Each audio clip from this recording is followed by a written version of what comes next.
Baik, bersua kembali dalam Selamat Pagi Malaysia. Kita akan teruskan perbincangan pagi ini mengenai topik hilang pekerjaan, kemelut jiwa dan usaha untuk membendung. Sebab kita tahu ketika pandemik ini melanda negara dan dunia, ramai sebenarnya yang mengalami masalah emosi, Betul. tekanan mental dan sebagainya. Perlu untuk terus-menerus kita berikan kepada anda nasihat-nasihat untuk menyokong anda untuk terus mendepani ujian-ujian tersebut. Untuk itu kita bersama dengan tetamu kita pada hari ini iaitu pensyarah kanan dan juga kaunselor Jabatan Pendidikan Psikologi dan Kaunseling Fakulti Pendidikan Universiti Malaya Dr. Lau Poh Lee. Selamat pagi. Doktor sangat-sangat cantik dengan baju warna merah jambu dan juga biru ni. Dia colour block tapi cantik kan? Ya. Terima kasih. Baik, doktor, saya dah berikan tadi mukadimahnya bagaimana situasi semasa sekarang ini. Untuk doktor sendiri menyaksikan situasi ketika pandemik ini mula melanda negara dengan pelaksanaan PKP, ramai yang hilang pekerjaan, banyak menerima aduan ataupun kes-kes tekanan, emosi sebagainya, doktor? Okey, pandemik COVID-19 ni memang banyak mempengaruhi kehidupan kita ya. Termasuk juga ianya memberi impak kepada dunia pekerjaan. Dan ia mempengaruhi dan memberi kesan kepada perkembangan kerjaya seseorang. Ya. Bila kita sebut mengenai hilang kerja dan juga kemelut jiwa ataupun tekanan ni, sebenarnya dia ada dua keadaan. Ya. Keadaan yang pertama ialah seseorang tu dia dah hilang kerja dan dia dah tak ada kerja. Ya. Keadaan yang kedua di mana seseorang tu dia sentiasa dalam keadaan yang rasa tidak selamat, dia risau, di mana dia berada dalam keadaan yang dia tahu bahawa dia mungkin akan hilang kerja pada bila-bila masa. Ya. So kedua-dua keadaan ni dia sebenarnya memberi tekanan dan boleh memberi kesan kepada kesihatan mental seseorang. Ya. Sebabnya kalau kita tengok kerjaya ni dia adalah aspek utama ataupun aspek yang sangat penting dalam kehidupan seseorang. Dan dia juga mempengaruhi kesihatan mental seseorang lah. Dan kalau seseorang tu hilang kerja, kesannya dia mungkin akan rasa tersisih, keseorangan, hilang status sosial dan mungkin dalam keadaan ekonomi yang ketat. Dan ada juga dapatan kajian yang menunjukkan bahawa atau mengatakan bahawa seseorang itu cenderung untuk menyalahkan diri dia apabila dia hilang kerja. Dan ini sudah pastinya akan menjejas harga diri seseorang. Baik doktor, kesan daripada emosi akibat pandemik COVID-19 kerana ada banyak perkara yang berlaku macam yang dikatakan tadi mengenai kehilangan pekerja. Tetapi saya ingin mengambil secara keseluruhannya. Di luar negara, di Thailand baru-baru ini ada seorang lelaki yang bunuh diri ketika menjalani kuarantin di sebuah hotel dengan terjun daripada hotel berkenaan. Jadi sebenarnya saya takut apabila banyak sangat kesan emosi daripada segi psikologi kepada individu yang hilang pekerjaan, mungkin mereka ada keinginan ataupun tendensi kecenderungan untuk mengakhiri riwayat mereka kerana mereka sudah tidak tahan. Jadi ada tak doktor pernah menghandle atau mengendalikan kes sebegitu yang cenderung untuk bunuh diri atau sebagainya? Okey, dia mengikut kepada keadaan seseorang itu. Dan selalunya dia bermula dengan rasa tekanan. Jadi kalau katakan tekanan tu tidak ditangani dalam keadaan yang lama, maka dia akan membawa kepada kesihatan mental lah. Contohnya ada seperti membawa kepada isu depression. Betul, contohnya ya. Dan kita tahu bahawa kalau peak depression tu mungkin boleh membawa seseorang tu rasa ingin membunuh diri. Ya. Okey. Jadi sebenarnya untuk menangani ataupun mengatasi isu tekanan ni, sistem sokongan emosi itu adalah penting. Ya. So apa yang boleh seseorang itu buat ialah contohnya mendapat sokongan emosi dari orang yang signifikan Contohnya ahli keluarga, adik-beradik, kawan dan kawan-kawan yang supportif. Ya, pertalian kasih sayang yang erat ni dapat memberi kekuatan jiwa ya kepada seseorang. Ya, selain daripada mendapat sokongan emosi dari orang yang signifikan, seseorang itu pun kena belajar sayangi diri, kasih diri, ya. Kekasih sayangan diri itu penting. Ya. Dan rasa kesyukuran. Ya. Maknanya kita kena faham bahawa bukan anda seorang sahaja yang menghadapi masalah hilang kerja. Ramai juga yang menghadapi masalah yang sama dan mungkin ada yang lagi teruk lagi keadaannya. Ya. Jadi lihat apa yang kita ada, menghargai apa yang kita ada dan bangkit semula. Ya. So iaitu dari segi rasa kesyukuran lah.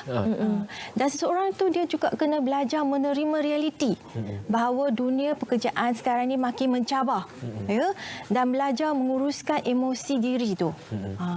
Dan menerima cabaran hilang kerja ni dengan hati yang terbuka dan memberi makna yang positif terhadap cabaran ini. Saya sukakan nasihat tu doktor sebab apalah makna hidup ini tanpa masalah, tapi yang paling penting adalah mencari solusi kepada masalah tersebut dan hadapinya. Kita bergelumbang dengan masalah, duduk diam menangis meratap pun tak dapat selesaikan masalah tersebut. Cuma dalam aspek sokongan tadi doktor, mungkin bagi individu yang terkesan kehilangan pekerjaan dah mendapatkan nasihat, tetapi ada sesetengah kes doktor, ahli keluarga sendiri yang malah memberikan tekanan kepada individu tersebut, tidak memberikan empati ataupun sokongan yang sewajarnya. Mungkin suami hilang pekerjaan, isteri memberikan lebih tekanan kepada suami, bil tak bayar lagi, ini tak bayar lagi. Pemahaman ahli keluarga sendiri terhadap kepentingan sokongan moral, emosi kepada ahli keluarga lain yang terkesan dengan situasi ini, doktor. Okey, yang ini kita boleh lihat dari dua sudut lah. Satu dari diri seseorang itu, ya. Satu lagi maknanya orang yang sekeliling, ya. Jadi sebagai ahli keluarga kita perlu memahami, ya, ahli-ahli keluarga yang bermasalah dan kita belajar untuk memberi sokongan, ya. Macam yang saya cakap tadi, belajar untuk sayangi diri dan apabila kita menyayangi diri kita, kita belajar dan kita boleh menyayangi orang lain.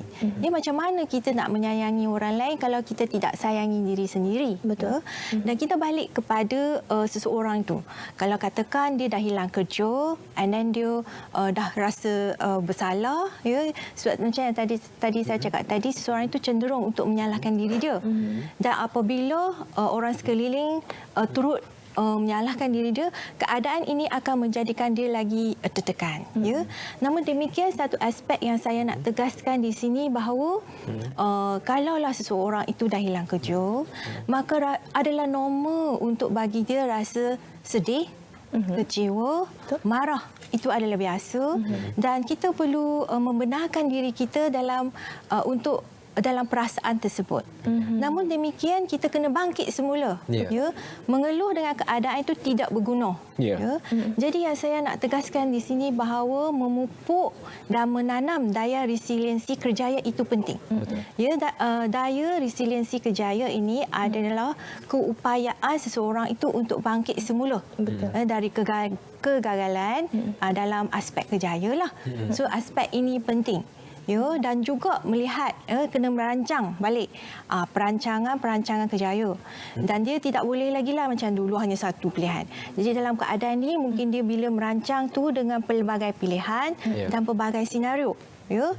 Dan satu aspek yang penting ya untuk sebagai tips-tips ni adalah bahawa kena reflect dan fikir balik apakah kemahiran kerja yang boleh dipindah alihkan. Betul. Ya, dari kerja yang sebelum ni, apakah kemahiran yang saya ada yang boleh kita pindah alih ke pekerjaan yang baru.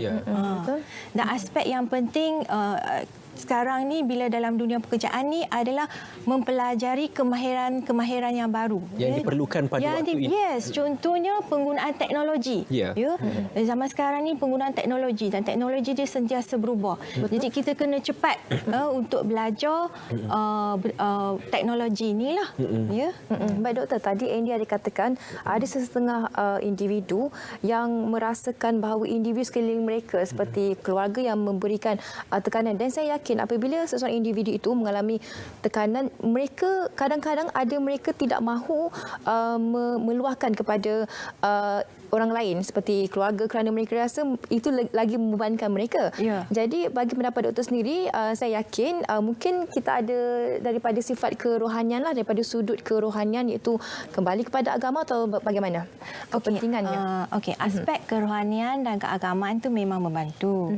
Sebab kalau kita lihat ajaran agama dan aspek kerohanian ni, dia merupakan satu sistem sokongan mental kepada seseorang. Ya, dan ia juga berhubung kait dengan aspek positif, psikologi positif. Seperti yang saya sebut tadi, rasa kesyukuran, kemaafan dan juga hidup kesederhanaan. Ya. Dan saya berbalik kepada soalan Mira tadi. Ya, mungkin dalam seseorang tu mungkin berada dalam keadaan di mana dia rasa susah nak luahkan kepada orang yang sekelilingnya, kan? Mungkin sebab orang sekelilingnya tu lebih kepada jenis yang tidak memahami. Ya.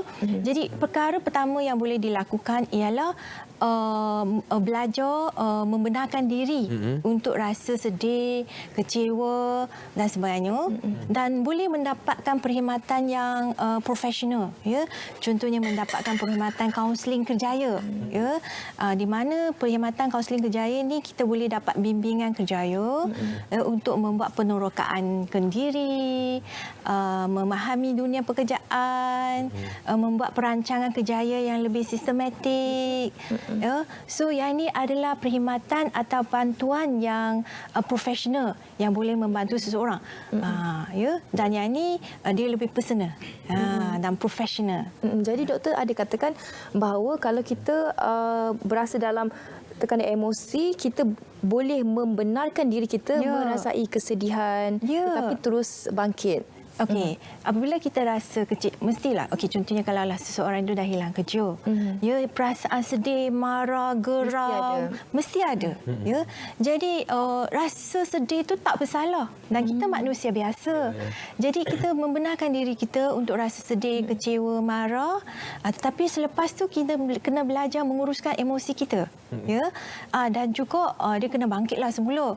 Sebab kalau asyik mengeluh, tak terkejut, tak hilang kerja, dia tidak membantu. Betul. Ya. Saya pernah terbaca satu kata-kata hikmah sangat mudah, be kind to yourself.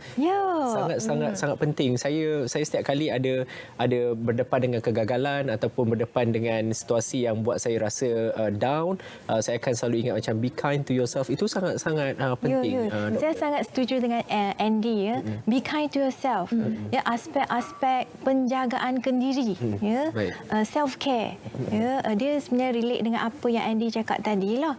Ya, penjagaan kendiri ni penting, ya, di mana kita belajar untuk menjaga diri kita. Ya, aspek-aspek simple seperti exercise, bersenam, makan makanan yang sihat, benda-benda yang macam ni dari segi emosi, ya, tu adalah amat penting. Terima kasih doktor. Terima kasih banyak-banyak Dr. Lau Poh Lee, pensyarakanan yang juga kaunselor Jabatan Pendidikan Psikologi dan Kaunseling Fakulti Pendidikan Universiti Malaya, kerana berkongsi kepada kami mengenai input-input yang cukup baik sekali, dan semoga bermanfaat untuk anda menguruskan emosi anda ketika berdepan apa juga masalah dalam hidup ini, insya-Allah. Terima kasih banyak-banyak doktor. Apapun saya sangat kagum dengan kefasihan doktor berbahasa Melayu. Terima kasih. Ini satu kebanggaan untuk kita sebagai rakyat Malaysia. Terima kasih banyak-banyak. Kita akan ke Continuous pula untuk mengetahui berita-berita semasa dalam dan luar negara.